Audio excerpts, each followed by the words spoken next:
Voici ce qui est sans doute le résultat le plus clairement audible que j'ai obtenu par projection de mes pensées, le mot Alléluia.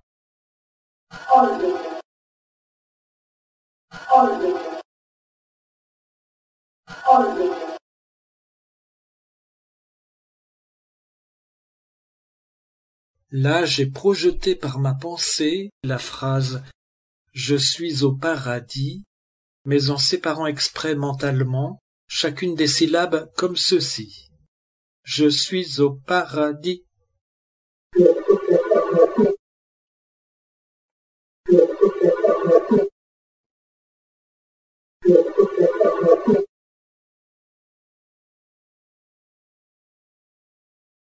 Voici ma projection de pensée, le corps du Christ, mais en insistant mentalement sur la lettre T à la fin de Christ, ce qui donne donc ceci.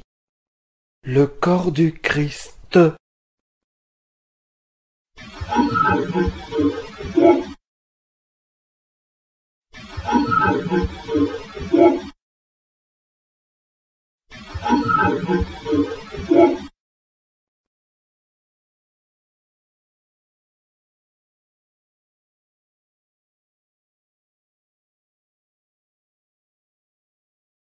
Je trouve que c'est une piste très sincèrement très intéressante et qu'il faut développer.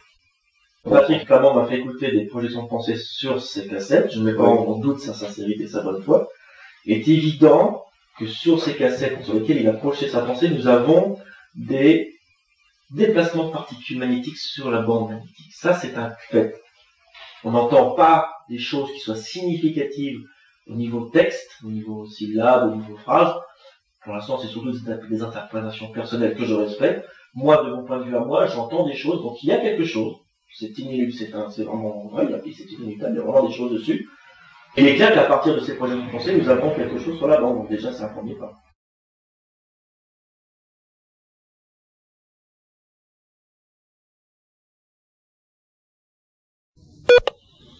Oui, c'est le Père Brune. Vous n'êtes pas là, vous êtes probablement en vacances. Mais ça ne fait rien, moi aussi je vais partir demain.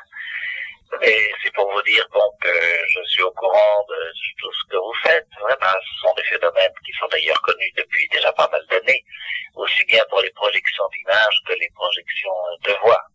Ça a déjà été étudié aux États-Unis, au Japon, ailleurs, et on a déjà en Italie, etc. On a déjà eu toute une série de cas comme ça. Mais c'est intéressant, bien sûr. Oui. C'est probablement comme ça que de l'au-delà aussi il travaille. C'est une des hypothèses possibles. Voilà, mais j'essaierai de vous joindre autrement. Merci de votre aide. À bientôt, au revoir.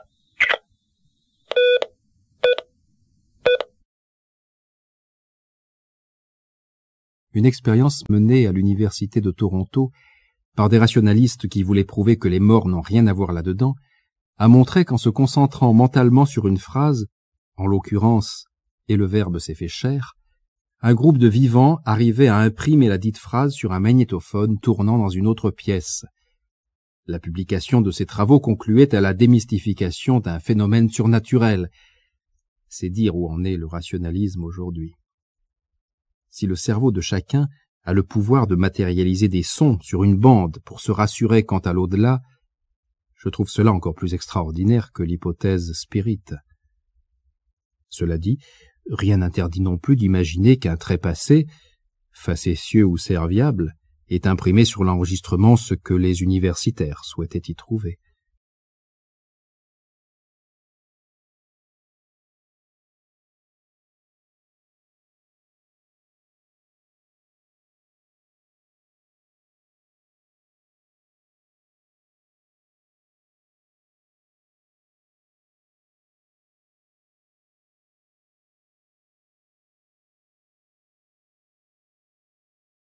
Évangile de Luc.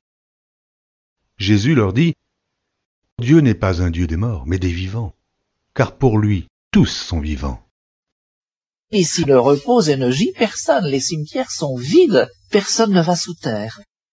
Je peux dire vraiment, je ne crois pas à la survie après la mort, j'ai pas besoin d'y croire, je le sais, il n'y a aucun problème. Et je m'en réjouis. Le jour de ma mort sera le plus beau jour de ma vie.